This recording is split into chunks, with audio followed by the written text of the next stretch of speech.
Nalukoola alaalise byagenda okubeera nga ategeeza Gen. Museveni era nga munnange bino biddiridde oluvannyuma lw'okubeera nga alayizibwa ne biki byazzaako.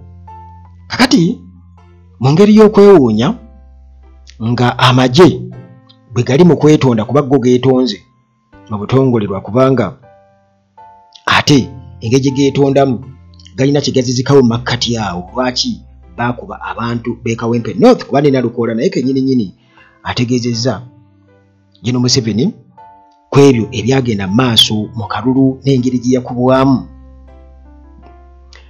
Otafiire ate ku sayidi endala yagamba Jaati tagimanyi yamanyi poliisi yokka. Wabula ekyewuunyiza ate poliisi y'emu bw'etyo nga etukakasa nti ate Jaati egimanyi. Kale okwegamba bintu byonna mu nfumba yaabyo biri awo mu ngeri gy'oyinza okugamba nti byampuna. Naye munnange mu kutandikira we byavudde, tutandikire ndowooza ku kulayira kwa Nalukoola. Akatambi nja kakuwa Anita Among engeri gye yakwasaganyizaamu okulayira kwa Nalukoola na biki ebyabaddewo n'ebigambo bya Nalukoola. Ku nkomerero y'emboozi eno osobola okugenda akatambi n'okola ki n'okawookinga oba n'okuuta obuliro.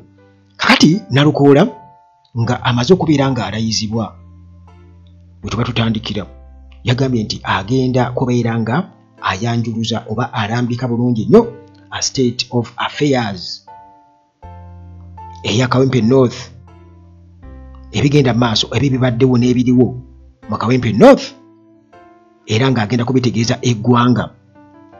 Kakati munnange ono Nalukoola gwe twogerako ye mubaka omulundi owa Kawempe North era nga ye Honorable Elias Luyimbazi Nalukoola amaze okubeera nga munnange akakasa abalonzi bannakawempe nti agenda kusoosowaza nnyo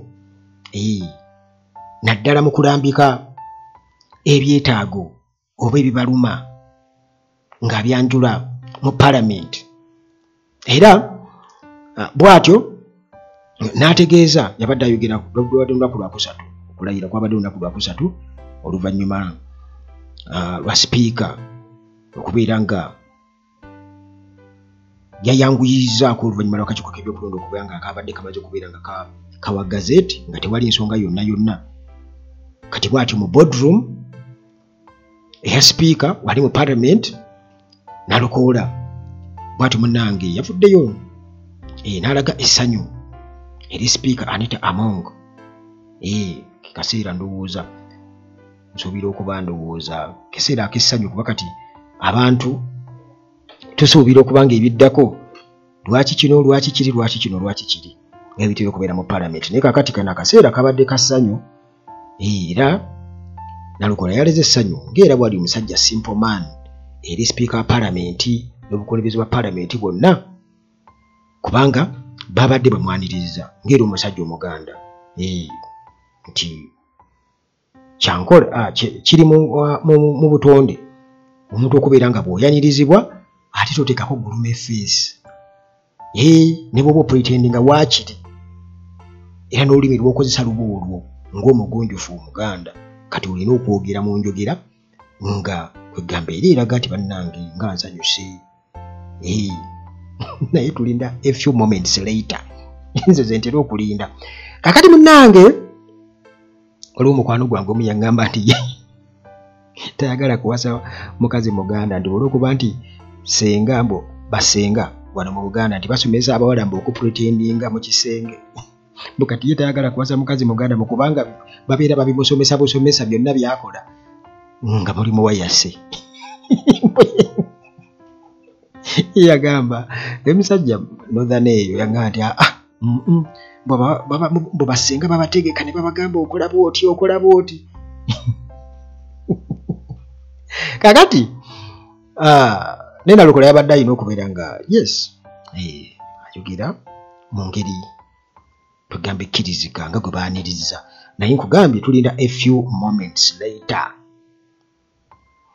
Kakati munnange yajonyoze n'agamba nti bannange mu bwetoowaze mu kusaba mu bwetoowaze nti singa olutwala paalamenti luddamu oba entula za paalamenti ziddamu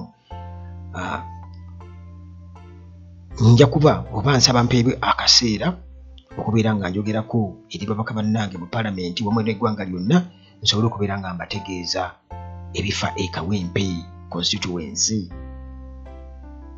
kubanga bino munnange bibadde tebikwatibwako bibadde tekiikirirwa Kawempe North okumalira ddala akaseera akawanvu ennyo. Kale Kawempe North tukimanyi bulungi nnyo nti emaze akaseera kanene nnyo nga tekiikirirwa oluvannyuma lwa Ssegiri nnyo okubeera nti yalwala baamusiba n'alwala ate n'avayo mu kkomera era kisiru n'abeera nga mulwadde paka kufa. Kwegamba tebabadde na ddoboozi liri awo baakoma ku Segibokisi n'ebirala byonna byonna. Kale Nalukoola bw'atu yakakasizza ng'era kati ndi bugenda okubeera nga munnange mugambye ku nkomerero y'emboozi eno nga tumaze okulaba ebyotafiire n'ebyo Okiding nga yeetonda ku lw'amagye okuba abantu b'e Kawempe. Kakati Nalukoola yagambye nti tuli basanyufu nnyo tusiimye nnyo Madamu Sipiika era nja kuba nkola report eri abantu b'e Kawempe era munnange tusiimye nnyo okubeera nti otwanyiriza n'essanyu. Bigambo bya Nalukoola byeyogedde. Kakati eyo nga tuvuddeyo tusooke tugende Wotafiire. Wotafiire yagambye nti ye tali in charge, ye si yavunaanyizibwa ku nsonga za Jati naga talina kyamanyi ku Jati. Ejjukira kugaa nti eno joint force erimu abapoliisi erimu aba military police erimu aba SFC erimu aba IPDF bano erimu ne bakifeesi nabo bali represented mu Jati. Kakati Wotafiire agamba talina kyagimanyiiko alinga ayagala okweyozaako enziro siina kyenjimanyiko naye wange oba oli awo mutuufu kubanga Jati gy'amanyi eyinza okuba si yeeyo eriwo essaawa zino.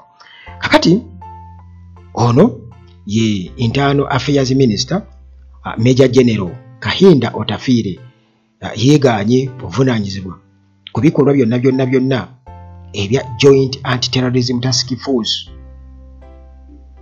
N'agamba nti nno bano baakola ebikolwa eby'effujjo ku bantu mu kalulu k'e Kawempe North naye ye munnange abo tabalinaako buvunaanyizibwa yadde n'akamu. Kati yabadde ayogerako eri bamemba ba paalamenti ku Defence and Internal Affairs Committee era Wotafiire bw'atyo n'akinogaanya nti ministry ye yo ekontrolinga poliisi yokka aba Jati ekontrolinga poliisi yokka. Kati awo wewali okutabulwa kubanga olede poliisi yali yakakasadde. Kakati n'atutegeeza naga nti Jati teri under his command era tasobola kubeera nga munnange avunaanyizibwa ku nsonga z'ebyo bye bakola. Naye mujjukire nti deputy spokesperson owa Kampala Metropolitan Luke Owesigire nga ebyo byonna bimaze okubeera nga bibaawo ng'abantu beebuuza lwaki Jati oba amagye geetabye mu kalulu k'e Kawempe. Owesigire yavaayo n'awolereza Jati era n'akakasa nti babadde basaanidde okubeera nga babaayo era agamba nti Jati gye eriri mu mateeka era security unit eri mu mateeka era nti bano nga bakolaganira wamu ne poliisi okakasa nti nominations zibaawo kuba gye byatandikira mu kukuba Nalukoola abamunominatinga ne okubeera nti akalulu oba embeera ebeera mu nteeko titewabaawo ffujjo so nga ate bo abajja ati bennyini bajja ne bateeka effujjo mu kalulu.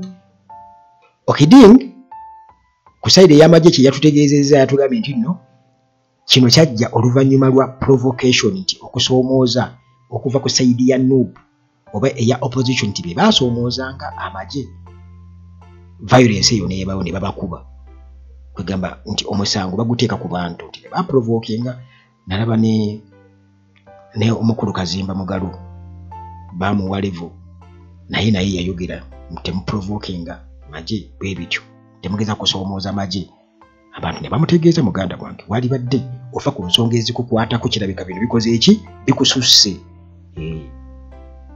kubanga nga munnaddiini ate abantu bamulabira ddala ng'omuntu eyali atayogera ebintu ebitakwatagana oba oliawo ng'alinga aliko bayagala okubeera nga asanyusa kakati bw'atyo Oweyesigire yagamba yawa amagezi abo bonna abataasanyukira bikolwa bya JAT nti balina okubeera nga batekinga legal action okusinga okukomplaininga kakati ye Otafiire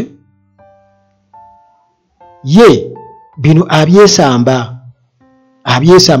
niwakubadde agamba nti ye poliisi gy'amanyi mu buvunaanyizibwa bwe awo ewali okutabulwatabulwa nti ani ddala avunaanyizibwa ku JAT Otafiire bino byonna agamba nida tebiriiyo kakati agamba nti poliisi gy'amanyi yokka nga Otafiire gy'amanyi security agencies endala talina kyazimanyiiko naye ati batugambye nti eri joint anti-terrorism task force erimu poliisi erimu naki kakati bino ne biteeteddwa okubeera nga tuba n'ebibuuzo bingi nnyo ani ali in charge ya JAT ani bwe tulina okubeera nga munnange tuteeka oba tuteeka ku nninga who should be held accountable for their actions awo ne tubeera nga munnange naffe tutabuddwa era nga lwaki JAT yali yeeyingiza mu civilian matters jjukira batugamba nti amagye galiwo okukuuma abantu na bintu byabwe naye ku guno omulundi ate amagye galabika gaaliwo okutta bantu nakutwala bintu byabwe wano mu Uganda kakati era ku nsonga y'emu Deputy CDF Okiding kati ate ye n'avaayo ne yeetonda olw'amagye okubeera nga ga brutalizinga abantu b'e Kawempe gakuba abantu b'e Kawempe Deputy Chief of Defence Forces Lieutenant General Sam Okiding ye ku sayidi eri ne yeetonda ndoze gwe bagambye gwe weetonde ffe tetwetonda ffe abachwezi tetwetonda gwe weetonde kale nti byonna bye baakola mu kalulu k'e Kawempe ak'okuddamu by election nti babyejjusa tetumanyi kubanga ono Deputy CDF kale nti okuba bannamawulire opposition candidates wamu n'abawagizi baabwe wamu n'abo bakalabalaba ba election observers bonna baakubwa era nga baakubwa aba joint anti-terrorism task force JAT kakati bino yabyogedde era naye yabadde mu defense committee ya parliament yabaddeyo nga apresentinga oba ayanjula 2025-2026 financial year Okiding bw'atyo n'addamu ku bibuuzo by'abantu era nga yabadde abuuza ekibuuzo yabadde Rwemiyaga County MP Theodore Kikubo yabadde amutadde ku nninga abeeko ngeri gy'abatangazaamu ku biki ebikolebwa oba ku ngeri ki gye bazza empisa oba disciplinary measures ze bakozesa okubeera nga bakangavvula abasirikale abeenyigira mu fujjo mu violence Okiding bw'atyo n'akikakasa n'agamba nti incidents ezikwatagana oba ezikwata ku operational mistakes okiwulira operational mistakes nti okuba abantu bwe kutyo eyo bagirabanga operational mistake okiraba n'ebikolwa ebyokusoomooza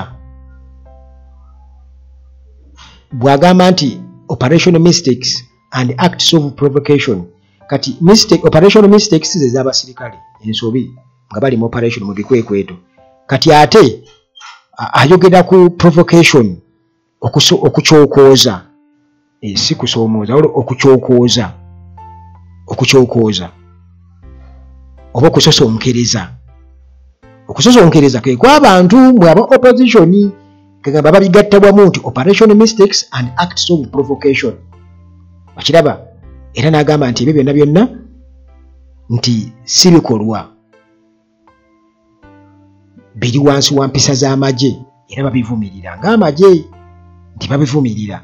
Kakati yagambye nti ezo zaali operational mistakes, nti zaali ensobi ezaakolebwa mu bikwekweto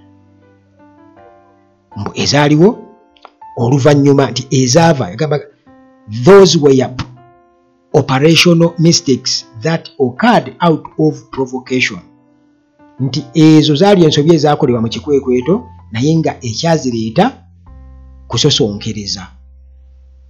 Kugamba ensobi bano ze baakola naye nga basosonkezerezeddwa, okitegeera. Kakati era n'agamba nti tekiri mu mpisa yaabwe, not in their doctrine. Era n'agamba nti mu basirikale 1000 nti waliwo boosanga nga bo ate balina ekizibu ekyokubeera nga bafuga obusungu bwabwe nga si bagumiikiriza. Naye mbu newankubadde ebyo byonna byonna biri awo, naye ebikola bye baakolwa ku bantu b'e Kawempe byali tebyetaagisa ate kutuuka awo ku diguri eyo, newankubadde baba tebasobola kubeera bagumiikiriza naye kye baakola kyali kirala nnyo.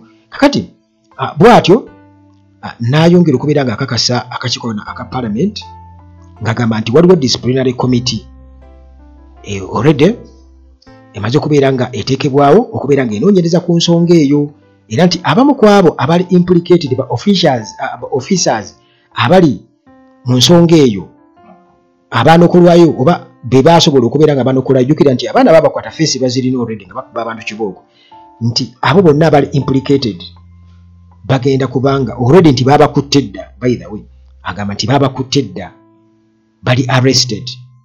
Yagambye nti we have taken action and some of the personnel involved have been apprehended. A committee has been constituted to carry out investigations.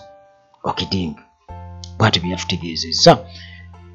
Era munnange bino nga mukimanyi nti byaleetawo kuti obuzibu bungi nnyo kubanga media organizations, human rights groups, political actors bonna bwe batyo nga bagamba walina okubaawo accountability and justice should for the victims, obwenkanya eri abo abatuusibwako obukambwe obwo ng'abasajja bwe beeyisa mu ngeri etali ya buntu. Okay, kati ekibuuzo amagye already gamaze okubeera nga gatekinga responsibility newakwali Muhoozi yaawaana buwaanyi kuba kati ono gwamyuka ate ye CDF kennyini Kabwejombera yagamba nti jati yagisiima nnyo kuba nti yakuva bulungi nnyo abantu. Kakati ate bano beetonda ne beetonda, ono yeetondekidde okidingi babadde genda gwe weetonde naawe. Ffe tetwetonda. By the way siraba ku Museveni nga yeetonze, sikirabangako. Kiri mu musaayi ne Muhoozi si wakwetonda ne bwakola ki okubanga ebintu bingi nnyo bibaddewo. Ndaba wano juzi nakuwako ku mboozi nga basindise Prime Minister mu kalulu kano era kennyini nga tuli mu campaign ez'akalulu ka Kawempe North. Bagenda Nabbanja yagenda ewa mukyala wa Yasin Kawuma n'amusuubiza omuzimbira ennyumba mbukuwerera abaana be n'ebirala. Naye jjukira nti Museveni emyaka gyonna gibadde egiyiseewo gyonna kasookedde nga Yasin Kawuma attibwa, essasi libagamba libayita stray bullet, essasi eryawunga obuwunzi kwegamba eryakubibwa nga terina kigendererwa, okitegeera nti lyeryamukuba. Era ne bagamba nti abaamukuba essasi teryali ly'amagye, lyali lyabo abajja okukola emiviro nga bagamba nukuba bageza kukiteeka ku bubwe nti baalina emmundu. Mujjukira nti mu hooteri mwe mwalimu emmundu baliwo mu kiseera ekyo mwabitegeera mubimanyi. Tebavangayo era ne Museveni bwe yakyogerako yawaana bulungi nnyo abeesifusaga nti mwabakuba bulungi nnyo, mwakola bulungi nnyo okubakuba. Era nga Muhoozi bwe yawaanya amagye gajja ati ne Museveni bwatyo bwe yakola. Kakati tuli mu kalulu ka Kawempe North, olubavaayo basuubiza okubeera nga bazimbira mu Yasin Kawuma ennyumba era nga balina okukikola. Kitegeeza nti nno kibagisaako omusango oba nti abaana kitawe bagenda kumuzza olw'ennyumba. Guluza singa essaawa eno tazimbanga nnyumba yalibadde yagizimba dda. Kati ennyumba si kyekikulu wabula omuntu okubeerawo ye nga ye, kuba tosobola kubeera taata wa muntu, tosobola kubeera maama wa muntu, tekisoboka. Kati ebikola ebifaanaganako bwe bityo nti bagenda ne ba ensonga enkulu ne bagitemerako ettaka kate ne basoosowaza ebintu ebirala ebiri awo okubeera kye bakya cheap politics okweteeka mu butaala bo kye batunuulidde kyokka naye kati tuli awo tulaba jjati bajeegaana Bobi Wine yagambye nti mukole eggaali tegeeza mwambalagane nabo kubanga nabo tebabamanyisi baabwe kakati awo zinadda okukola ki zinadda okunywa katulire tulabe Olina Lukoola yamaze dda okubeera nga alayira era kirabika buli kimu kigenda kidda mu nteeko naye temwerabira nti olwedde olutalo lukyagendera ddala mu maaso wakyaliwo okweraliikirira ku baana bano abambala zi ovulo wakyaliwo okweraliikirira ate ejje lyeyongera okubeera nga likula amagye galeese obukambwe ate abaana bo bagamba nti okay mwe mutu mukoze kye bayita provocation nga bwe mugamba ndowooza kigenda kuba kibaddira nti operational mistakes ne provocation byonna kati byawe nti baba provokinze into action bagenda kujja mu uniform essaawa yonna kati awo buli munene mu opposition oba MP oba kansala oba ani alina okuba nga alina eggaali alina okuba nga alinawo eggaali y'abantu oba nga 2 oba 10 kale abantu 5 100 200 kati ne wabawo n'abaana abalala bafuuti soldiers nga bo bakugambye kiba kitegeeza nti waba ebintu kugamba bitutte koosi endala nno oyinza okukiraba ng'ekyokuzannya naye eyo ebeera koosi endala kansooke nkulekereyo wano Lukoola ng'ayogera mu katambi ke nga bamulayiza sipiika yabaddeyo mu bulambulukufu era na biki ebyagenze mu maaso. You can take your seat.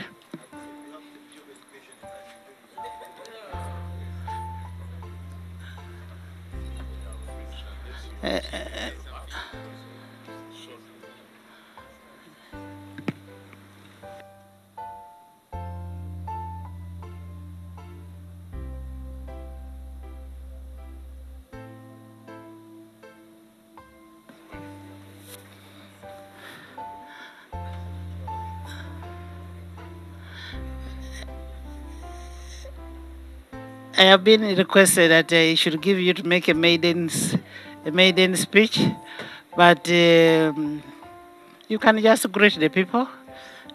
Lob, let your member greet the people. Thank you, Right Honourable. I want to firstly congratulate the Honourable Elias Luyimba Zinalukoola, the Member of Parliament for Kawempe North Constituency. Congratulations, Honourable. It's been a tough fight. On another day, we'll talk about the trials and tribulations that he has gone through to come here. But I do congratulate you. Welcome to the House.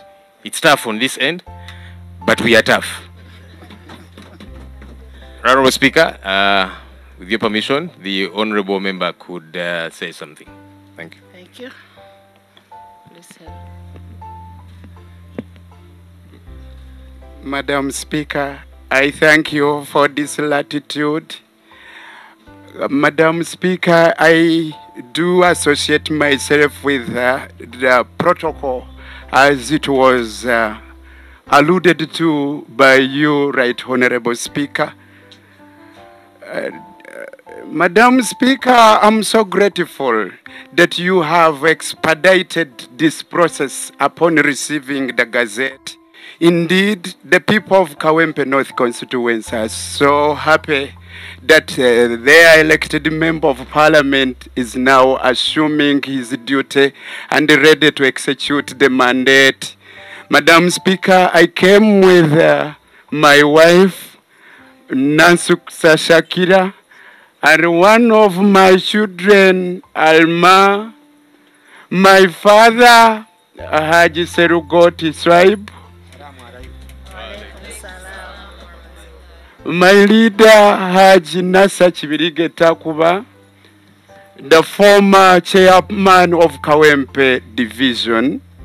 I have come with one of my great foot soldiers, Bobby Giant. I have as well come with our leader, Mr. Asimwe Colin, the Vice President of Uganda Law Society, is representing President Semakade. Madam Speaker, it is my humble request that when the sitting resumes, I'll be accorded an opportunity to communicate to Parliament and the nation about the state of affairs of Kawempe North constituency, which has not been represented substantively for so long, Madam Speaker. And Madam Speaker, at that moment, I'll make a request that we be accorded some more minutes, those which have not been used by our beloved Honorable Sejelinya. Madam Speaker, indeed, the people of Kawempe North will be so grateful, but because even as we talk now, we are suffering from floods among other predicaments. Madam Speaker, I will not consume a lot of your precious time. We are so grateful. We are so grateful, Madam Speaker. I will make a report to the people of Kawempe North constituency that you have welcomed us warmly. We are so grateful. Thank you. Thank you so much, Honorable Elias. Thank you so much, Honorable Elias. And once again, congratulations. When the House resumes, we will give you space. Because truth be told, they've not been represented for some time because Honorable Segirinya was sick for some time. Ombaka owa Kawempe North omuja Honorable Elias Luyimba Zinalukoola alayidde mu butongole kaakati ye mubaka omujjuvu. Tuyise mu buwonvu n'obugga. Munnaffe ono ayise mu bintu bingi. Era tujja sigala nga tubinyumya tukyalina n'ebirala tukyabanja okulaba nti bitereera. Ayise mu bingi okulaba nti atuuka ku level eno. Naye twebaza Katonda nti we tutuuse tusimbudde. Bwe yanominatingibwa ne bamukuba ne bamukalabula abawagizi ne babakuba muzze mbirabanga abakulembeze bakubibwa bannamawulire ne bakubibwa bingi bituyiseemu okutuuka wano era nga tukyabanja bwenkanya ku nsonga zino tukyabanja okulaba nti abakola effujjo ku mubaka ono ku bawagizi baffe nga NUP ku bakulembeze ab'enjawulo ku bannamawulire abantu abo bakangavulwe ng'etteeka Chirigamba. Abamu bayinza okugamba nti kakati mutuse ku kino lwaki ebyo temubivaako omubaka yawangula era alayidde. Nedda tukyayagala bwenkanya kuba ensonga ezo bwe zitatereezebwa kiba kitegeeza nti effujjo eryo baagala n'okukola mu kalulu ke tuddako. So tukyabanja obwenkanya tukyabanja okulaba nti buli yakola effujjo ku bannansi ku bakulembeze ku bawagizi baffe ku bannamawulire akangavulwe ng'etteeka Chirigamba. Tubaza Katonda kino kibaddewo juzi mwatulaba ensonga eno tujoogerako tugamba speaker naye munnaffe alayira ddi. Speaker n'agamba nti mwe mundeetere gazeeti lwe yafulumye ne ngimusindikira ne mugamba madamu wagamba olinze gazeeti yino efulumye omuntu waffe alayira ddi. Kino ekibaddewo okulayira kwe wano mu Chambers oba oliawo si twalyagadde mu lujjudde ffenna nga we tuli ababaka Parliament etudde asobola okulayira obulungi mu kitiibwa kye naye ayise mu bingi nti buli step gyabadde kubadde kulwana etugamba nti kale ekikulu ennyo alayire oba mwagala mulayizaawa oba mwagala funayo karuuma akatono oba wali mu parking yard oba wa alayire afuuka omubaka emirimu gisimbule.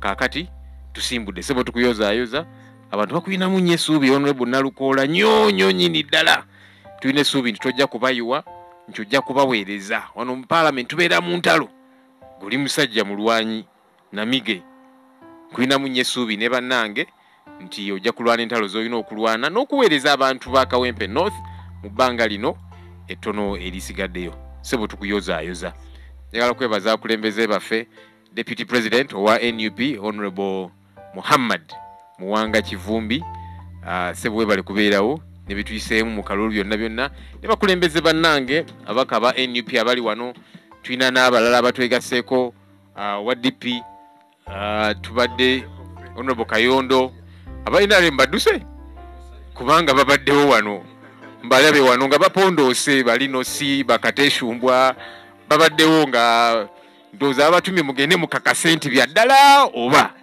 naye bamaze ne bajja ne bamale ne badduka emisinde tetumanyi lwaki naye kyonna kyekiri omubaka waffe alayidde twebaza abagenyi munnaffe bazze nabo agenda kuddamu abakooneko kubanga saagala obuyinza obwo bumutwalako ne vice president wange sebo so ayinza okulaba mu parliament of Uganda Law Society. I think abasigadde omubaka ajja bakonako. Leader opposition era ngenda kwewala sebo okusobya ekungu oba kye bayita protocol mu Lunyanyimbe nga mmenya abakulembeze naye nga nnengeddeawo mumyuka wa president waffe Honorable Muwanga Kivumbi amyuka president waffe Kyagulanyi Ssentamu basebo ne banyaba abalungi bamemba ba parliament bannamawulire abantu ab'ekitiibwa mwenna abali wano mbanjulira abantu bennaze nabo nga kuliko mukyala wange Nansukusa Shakira kuliko ne muwala wange wuuyo Alma oyo gwe mulaba abakuba musajja yalibadde alimu kitegeeza omumanyi taata wange waali Muzeeyise Lugoti Bobby Giant bangi mumumanyi wuuyo awo ate Haji Nassa Kibirige Takuba oyo y'omu ku bandera yali ssentebe w'eggombolola y'e Kawempe ate nga y'omu ku mpajiruwage y'ewaffe abazze bambulirira eby'ensonga omukulembeze wange vice president wa Uganda Law Society omaze omwogerako sebo leader opposition omanye eyo fraternity mwenva basebo ne banyabo okubeera nga ate nzije okujja eno mu parliament badde wano nga njogera n'ensiima speaker olw'okubanga ayise mu bwangu okubanga atuwa omukisa guno ogw'okulayira era mu bigambo byange mmusabye akkirize parliament bw'eneeba etudde njogereko ebigambo eby'ensonga okwolesa Kawempe North Constituency embeera gy'erimu kaakano kuba Kawempe North Constituency yafuna okusoomoozebwa okw'enjawulo nti omulungi waffe Honorable Ssejjirinya yasibibwa nga yakamala okulayira ate yagenda okuva mu nkomyo nga mulwadde nnyo abadde kundiri ebbanga ddene okutuusa lwe yagenda okulunda embogo kati ate okulonda ne kubeerawo kyokka ate ne tufuna okukandaalirizibwa mu kuteeka ebyava mu kulonda mu kitabo ekitongole gazeti naye kitusanyudde nti sipiika bwe yafunye amawulire ago newankubadde nga olukiiko lubadde mu kuwummula atuyise ne tulayira tetukitwala nga kyakusaaga yeebale nnyo tumusiimye era tusuubiza ajja kutuwa omukisa nga aba Kawempe North Constituency twogere eri parliament n'ensi eno okugitegeeza wa we tuli mu kaseera kano kuba tulina ebisoomoozo bingi we tuviiriddeyo eyo lwakuba tuli bayiiya nnyo twandituuse wano ssaawa nga 9 kuba amataba gatuzinzeeko eyo ewaffe Kawempe nabwe kityo atusuubiza era tujja kwogera ebigambo ebyo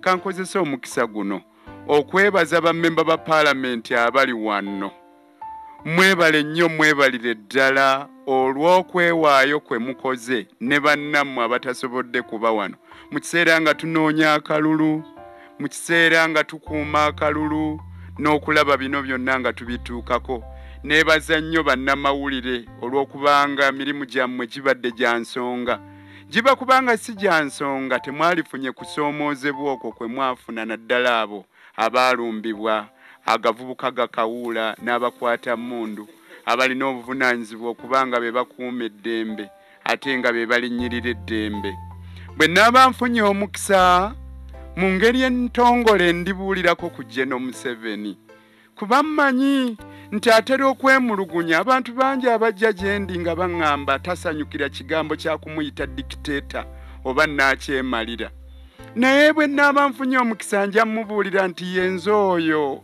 eyatulugunyizibwa abakwata mmundu n'enzirayo ewange abaana bange nga beebuuza ekintuuseeko mu butuufu bw'aba ye General Museveni nga bakutuusizzaako ebyo byantuusibwako mu kigambo kimu abaana obagamba ani yabikutuusizzaako obagamba nti omusajja omulungi obagamba omusibira mu bbwa obagamba naakyemalira obagamba omusajja amanyi okutulugunya obagamba ani nze ndowooza nti ekiryanga embaata nga kitambulanga embaata nga kikaabanga embaata nga kyebakanga embaata ebeera mbaata nsaba ye kennyini akyuse obukulembeze bwe n'ebiragiro byawo abakwata mmundu balekerawo kutulugunya bannansi alyoka abeeremu abo abasaanidde alemera ku buyinza ebbanga eddene era ayitibwa sita ntebe nze ndowooza kiba kituufu gy'ali ku madaala ga paalamenti eno mwe tuli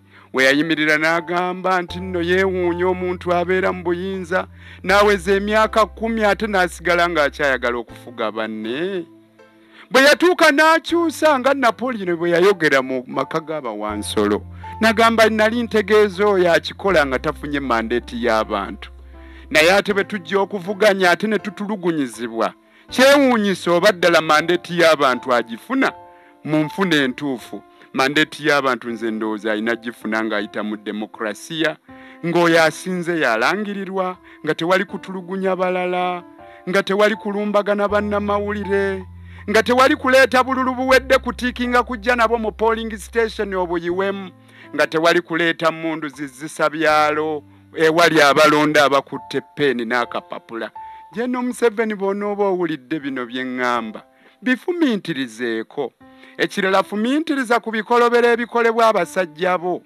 n'abakazi ebikolobero ebyo tebitutwala walungi abantu b'ensi eno bwe balaba nga banyigiriziddwa nnyo bajjayo kamera zaabwe n'amasimu ne babakuba ebifaananyi abantu abo tubaterese bali ku mitimbagano wonna ne famire zaabwe ndowooza ekyo tekijja kunyuma gwe wamanyako eyatta Luttamaguzi nti yali Haji Ssebirumbi bwe wali obuyinza wakola otya kambabuulira abatamanyi abasembayo okuwanikibwa Kalabba yali Haji Ssebirumbi yali owa UPC ne Kasimo Bure yali Inspector General wa Police eyatta Ddungwe yali nannyini Delight Cinema babawanika Kalabba mu 1999 era be basembayo okuwanikibwa Kalabba kale Ssebirumbi tebereza kamera tezaamukwata naye era bamuzuula nti yatta Luttamaguzi ate mmwe abakola ebikolobero nga kamera zibakwata nammwe abafuna ebiragiro mujje mututulugunye mwerowoozeeko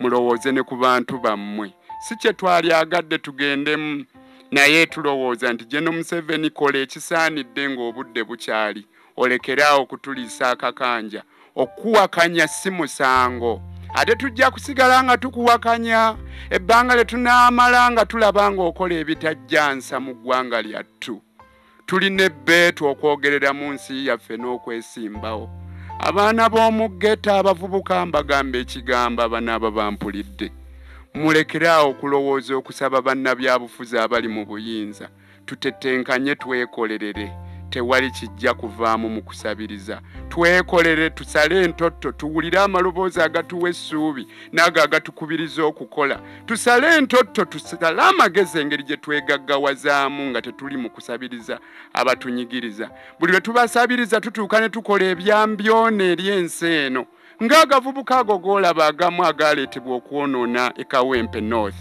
bamu bazaalibwa eyo ewaffe mwekube mu kifuba tutuule wamu ng'abooluganda muwulirize amaloboozi ag'ensonga ng'aga pulezidenti waffe Kyagulanyi mugawulirize gajja bazzaamu essuubi mwebale nnyo mwembalire ddala munsonyiwe okubakandaaliriza bannange nga ŋŋamba ebigambo mwebale nnyo